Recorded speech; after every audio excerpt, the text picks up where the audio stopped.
জলাশয় দখল এবং মাছ চুরির অভিযোগ এবার বিতর্কে হুমায়ুন কবির এবং একেবারে হুমায়ুন বাহিনীর বিরুদ্ধে জলাশয় দখল করে মাছ চুরির অভিযোগ উঠেছে মুর্শিদাবাদের চন্দনপুরে।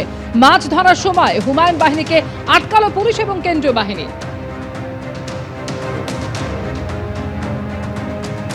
জলাশয় দখল এবং মাছ চুরির অভিযোগে এবার বিতর্কে জানালেন হুমায়ুন কবির। টেলিফোনে রয়েছেন আমাদের সঙ্গে প্রতিনিধি রাজীব চৌধুরী। রাজীব, হুমায়ুন বাহিনীর বিরুদ্ধে ঠিক কি অভিযোগ উঠছে আর এই অভিযোগ নিয়ে হুমায়ুন কবির বা কি বলছেন?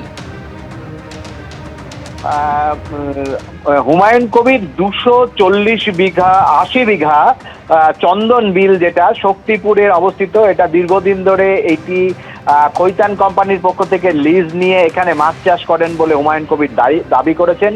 এবং গতকাল ওই খৈতান কোম্পানি শক্তিপুর থানাকে লিখিতভাবে জানায় তারা হুমায়ুন কবির ও তার সহযোগীর যে লিজ ছিল সেই তাদের লিজ তারা বাতিল করেছে।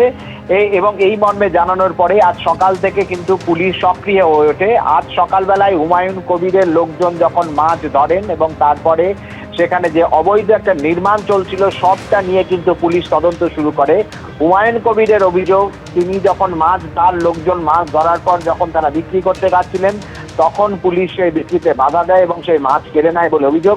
যদিও পুলিশের পক্ষ থেকে সরাসরি একবারে দাবি করা হয়েছে তারা সুনির্দিষ্ট অভিযোগ পাওয়ার পর যে সমস্ত তদন্ত শুরু করেছেন এবং আইনানুগ যে ব্যবস্থা রয়েছে তারা সেই ব্যবস্থা নেবেন। এবং এই ঘটনা নিয়ে কিন্তু হুমায়ুন কবির আজকে সরাসরি বহরমপুরে এসে তার বাড়িতে সাংবাদিক সম্মেলন করেন এবং একগুচ্ছ পুলিশের যে ওসি রয়েছেন তার বিরুদ্ধে ব্যক্তিগত অভিযোগ দায়ের করেন। এবং তার বক্তব্য, হুমায়ুন কবির বলেন, গোটা ঘটনা নিয়ে মুখ্যমন্ত্রী বিধানসভায় বলার পর থেকে তার যে সমস্ত কর্মী রয়েছেন তাদেরকে গ্রেপ্তার, কাউকে ভয় দেখানো ইতিমধ্যে চলছে।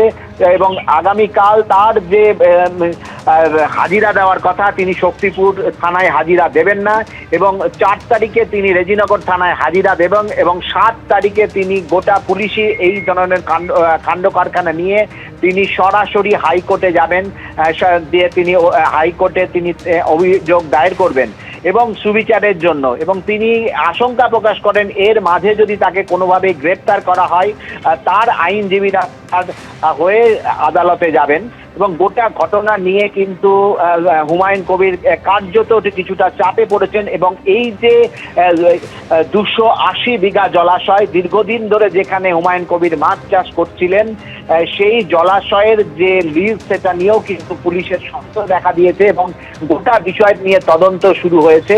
এবং খৈতান কোম্পানি তাদের এই যে জায়গা সেই জায়গার লিজ বাতিল করার চিঠি পাওয়ার পরে কিন্তু পুলিশ তৎপর হয়ে উঠেছে গোটা বিষয়টি পুনরায় তদন্ত করার জন্য। ধন্যবাদ রাজীব তোমাকে। যে অভিযোগ উঠছে হুমায়ুন বাহিনীর বিরুদ্ধে তা নিয়ে আমজনতা উন্নয়ন পার্টির বিধায়ক হুমায়ুন কবির তিনি বলছেন যে ওই জলাশয় লিজ নেওয়া হচ্ছিল এবং চুক্তি অনুযায়ী মাছ ধরা হচ্ছিল। এখন এই কাতলা মাছ রুই মাছটা ধরা হচ্ছিল। আজকে সকালবেলায় ওসি অতনু দাস তার বিশাল পুলিশ বাহিনী নিয়ে গিয়ে সেই মাছ যারা ধরে আমাদের যে ইয়েগুলো আছে মাছের ধরার ডেকগুলা, সেই ডেক থেকে মাছ সব নিজে লোক লাগিয়ে কেড়ে নিয়েছে এবং সেই মাছ ওখানে পাবলিকের কাছে বিলি করে দিয়েছে।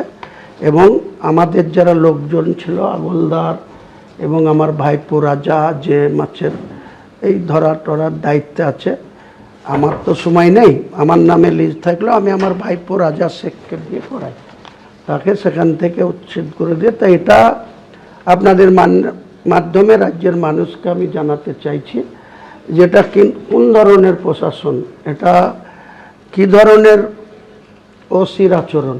একটা ওসি যদি আমার বিরুদ্ধে কোনো অভিযোগ থাকে, আমাকে যেমন সমুটু কেস করেছে, আমাকে তিনি নোটিশ দিয়েছেন। এবিপি আনন্দ, এগিয়ে থাকে, এগিয়ে রাখে।